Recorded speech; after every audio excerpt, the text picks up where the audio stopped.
Esse podcast faz parte da FIO. Siga @FIO Podcasts e conheça a rede ativista de vozes. Uma boa noite. Não, gente! E aí, bicha? Quem é você? Bom dia, bicha. Seu jornaleco em áudio que é pra você começar o dia bem informado. Tudo, ou quase tudo, que virou notícia sobre a comunidade LGBTQIAP+.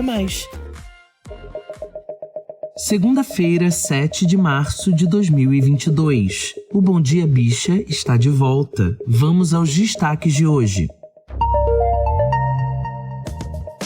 Guerra na Ucrânia. Pessoas trans lutam por sobrevivência. Mulher gato bissexual. Filme sobre transfobia no interior do Brasil estreia na Netflix. Olá, eu sou o GG e este é mais um Bom Dia Bicha, seu podcast diário de notícias LGBTQIAP+. Deu na revista Fórum: A Guerra das Pessoas Trans na Ucrânia, a luta pela sobrevivência e contra a transfobia. Publicado em 3 de março de 2022 por Marcelo Heiler.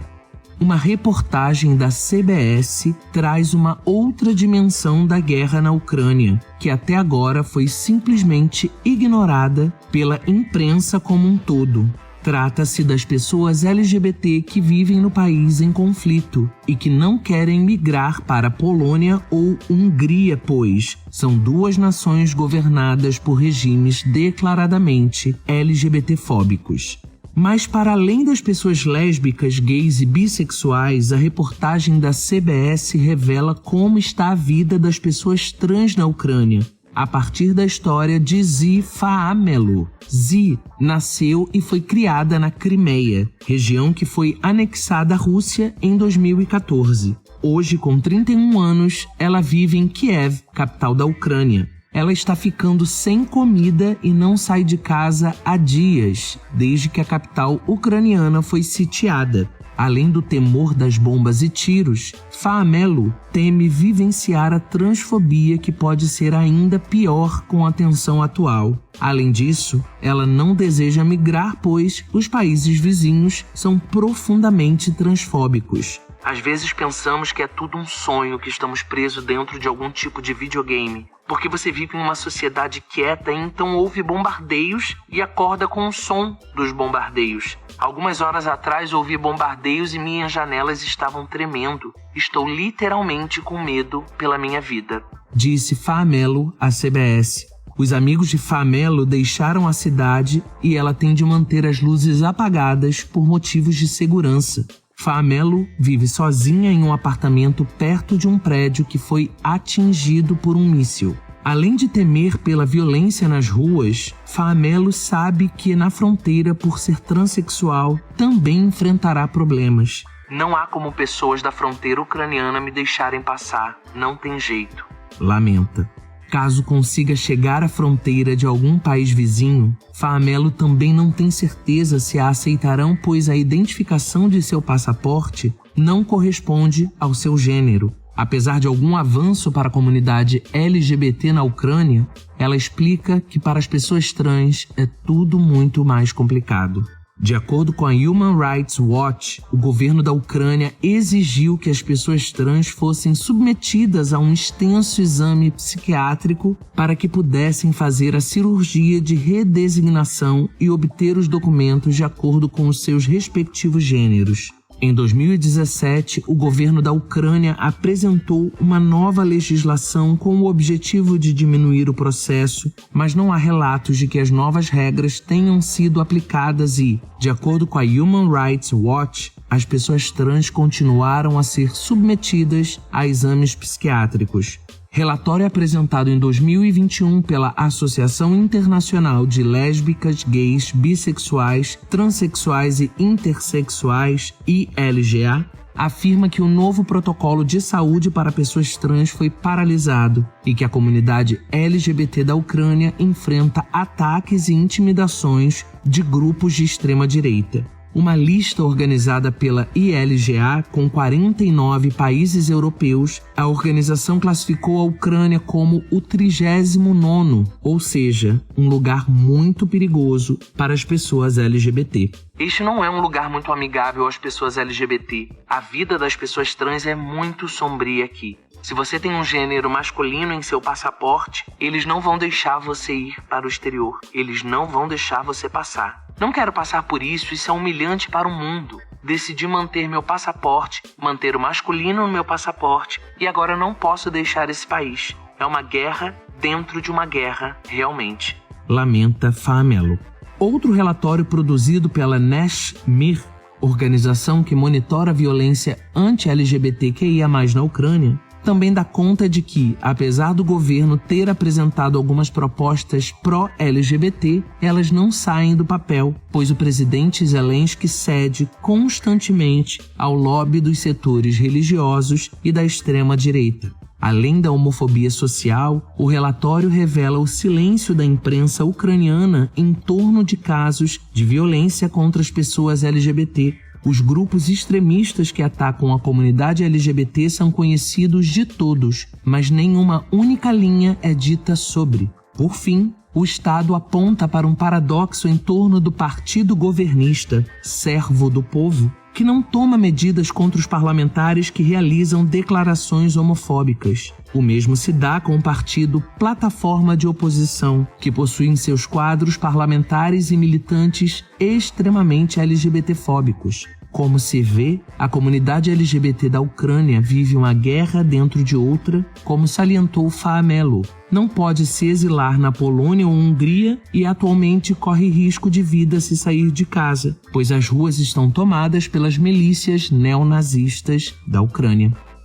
Bom, sem querer relativizar um ataque como o que a Ucrânia está sofrendo, especialmente por expor tantas vidas, mas a gente percebe que trata-se de uma nação extremamente violenta à diversidade, à pluralidade, e não é o caso só da comunidade LGBTQIAP+, não. Pessoas pretas, indianas, relatam racismo sofrido nas fronteiras, sendo retiradas de transportes e obrigadas a seguirem a pé no trajeto rumo aos países vizinhos. Uma estudante indiana relatou que deixam passar 30 indianos por cada 500 ucranianos na fronteira e que para chegar a essa fronteira, só a pé, os ucranianos vão de táxi ou de ônibus, mas todas as outras nacionalidades têm de ir a pé. E quando o exército ucraniano deixa passar, só mulheres, e os homens apanham, sem qualquer justificativa.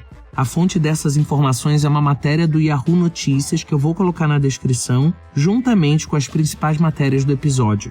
Em outra matéria da UOL, a informação da hashtag Africans in Ukraine no Twitter, na qual é possível conferir relatos e até vídeos da situação pela qual estão passando pessoas pretas que vivem na Ucrânia. E aí a gente volta para a situação das pessoas da comunidade LGBTQIAP+, que temem, desde essa situação de guerra dentro da guerra, conforme o relato de Zi Faamelo, a personagem dessa matéria, até mesmo a possibilidade de uma ocupação russa. Porque a gente sabe como os russos encaram nossas existências, né? A comunidade já sofre constantes abusos da extrema-direita ucraniana, porque o governo é totalmente omisso, mas as perspectivas são desoladoras com a possibilidade da Rússia assumir o controle da Ucrânia. E ainda há o pavor de que pessoas trans, em sua maioria sem documentos retificados com seu gênero de identificação, sejam convocadas para a guerra. Na matéria de Camila Cetrone para o IG Queer, cujo link também vai estar na descrição,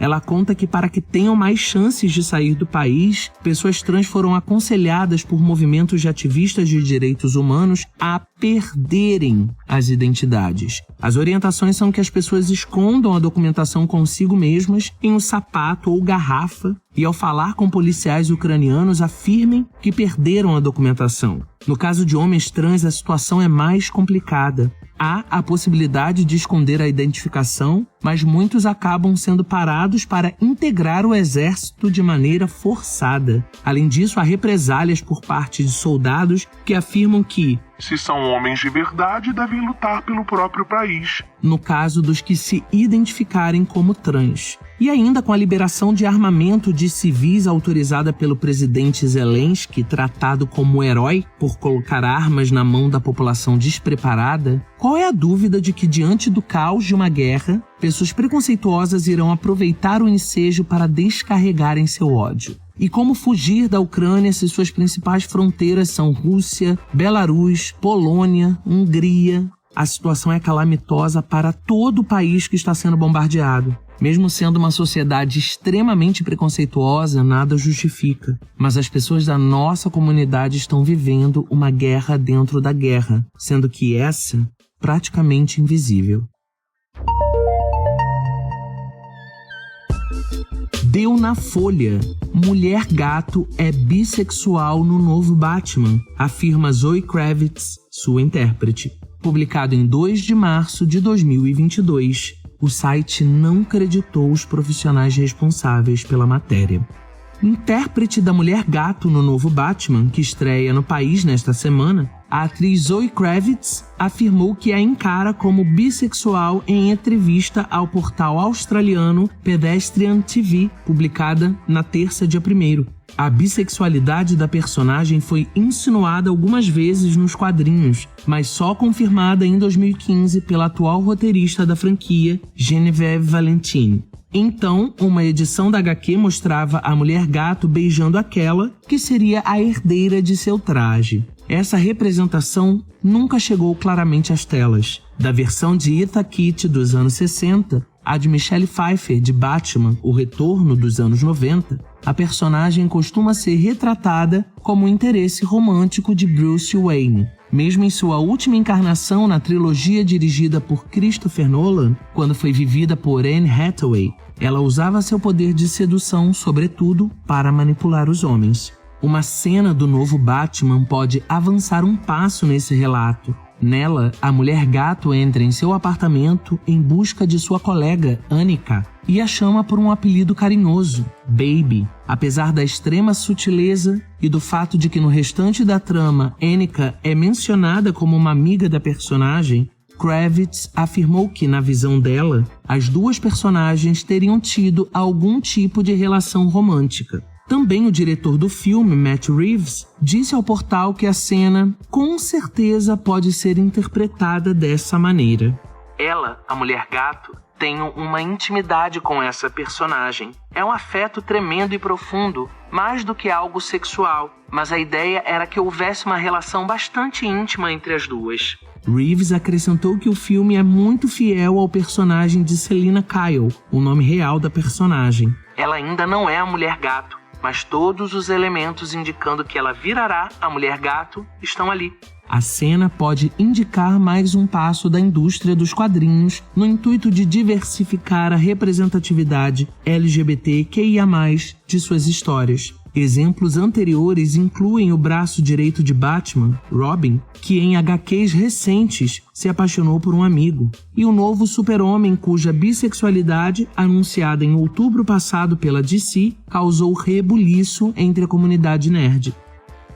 Eu ainda não vi esse Batman, mas eu confesso que fiquei muito feliz ao ler as chamadas das matérias sobre a bissexualidade da Mulher Gato, até perceber o bait. Sim, porque como disse Cris Gonzatti do Diversidade Nerd em sua nova coluna O Lado Fruta da Força da plataforma Tangerina, o novo filme segue a tradição de deixar personagens LGBTQIA+, só nas entrelinhas. Para entender melhor, eu vou deixar o link para a coluna do Cris na descrição do episódio para você ler. Desde a explicação do termo camp, que denota algo exagerado, teatral, artificial, presente nas adaptações anteriores de Batman, tanto na série da década de 60 até as versões cinematográficas dos anos 90, a questão de que recorrentemente estamos nas entrelinhas, como se fôssemos apenas um requisito a cumprir, e que não precisa ser às claras, uma espécie de selo diversidade de qualidade, sabe? Enfim, lê lá, que tá excelente.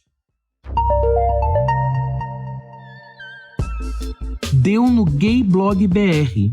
Madalena, filme sobre a transfobia no interior do Brasil, estreia na Netflix. Publicado em 28 de fevereiro de 2022 por David Pazzato. Nesta quinta, dia 3, chegou ao catálogo da Netflix o filme Madalena. A produção brasileira, dirigida por Madiana Marchetti, narra a história do desaparecimento da transexual Madalena em uma região conservadora do Brasil.